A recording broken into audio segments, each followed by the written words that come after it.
What I loved about the Courage to Create workshop was getting a clear idea on what boundaries and the importance of boundaries are in our lives. I found out a lot of truths about myself that I didn't know beforehand, and that's actually pretty exciting. I found the workshop a great way to reflect on myself that you don't usually get the time to do. Going through this whole process, I'd say to everybody do it, and everyone should do it.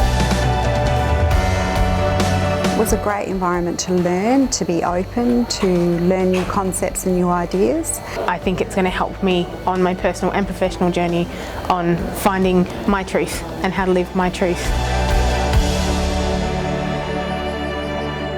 I definitely feel excited for what's to come in the future. Anyone considering doing a lift workshop, don't think about it, just do it. It will be worth it, and more importantly, you're worth it.